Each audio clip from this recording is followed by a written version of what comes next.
लोग अक्सर सोचते हैं कि भक्ति सिर्फ मंदिर में दीप जलाने और फूल चढ़ाने का नाम है। वे समझते हैं कि भक्ति का मतलब है हाथ जोड़ लेना, आंसू बहा लेना और जीवन से भाग जाना। लेकिन जो सच्चा भक्त है वो जानता है कि भक्ति कमजोरी नहीं बल्कि शक्ति का स्रोत है। महादेव का नाम सिर्फ मंत्र नहीं, ये वो अग्नि है जो एक सामान्य मनुष्य को योद्धा में बदल देती है। भक्ति वो है जहां आंसू तलवार बन जाते हैं और प्रार्थना ढाल।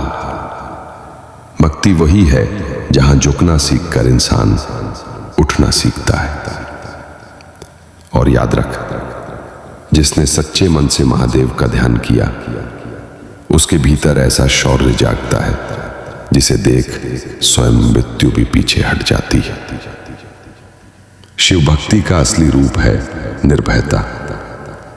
जिसके हृदय में महादेव बसते हैं उसके लिए कोई दुश्मन बड़ा नहीं, कोई संकट कठिन नहीं।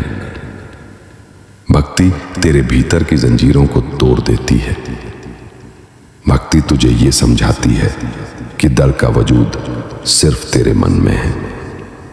और जब तू महादेव कहकर खड़ा होता है तब ब्रह्मांड की हर शक्ति तेरे साथ खड़ी हो जाती है। सोच, जब समुद्र मंथन में विष उठा तो कौन सा योद्धा आगे आया? न देवता आगे बढ़े न दानव, आगे बढ़े तो स्वयं महादेव। यही है भक्ति का रूप, यही है वीरता का स्वरूप। भक्ति इंसान को साधक से महायोद्धा बनाती है। वो योद्धा जो तलवार से नहीं आस्था से लड़ता है। वो योद्धा जो जीत के लिए नहीं धर्म के लिए जीता है। कि तू संकटों से भागता नहीं बल्कि संकट तेरे नाम से कांपते हैं। महादेव का भक्त कभी अकेला नहीं होता, उसके पीछे खड़ा होता है पूरा कैलाश, पूरा ब्रह्मांड। और जब भक्ति भीतर से वीरता बनकर फूंकती है तब तेरी एक हुंकार ही तूफानों को चीर देती है। इसलिए अब अपनी भक्ति को केवल शब्दों तक मत बांध, भक्ति को अपनी नसों में उतार, अपनी सांसों में भर, अपने कदमों में जगा।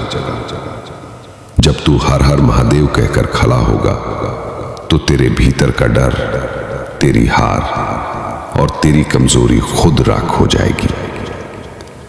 भक्ति से पैदा हुई वीरता तुझे योद्धा बना देगी। ऐसा योद्धा जो हार से नहीं डरता, मृत्यु से नहीं डरता और समय से नहीं डरता। और जब दुनिया तुझे देखेगी तो कहेगी ये वही है जिसने आंसुओं को कवच बनाया, प्रार्थना को हथियार बनाया और महादेव को अपना सेनापति बनाया। तू शिव भक्त है जो वही है, वही सच्चा योद्धा है। तू शिव भक्त है इसलिए तू अजय है। अगर बातें पसंद आई हो तो कमेंट में यस लिखना। मिलते हैं नेक्स्ट वीडियो में।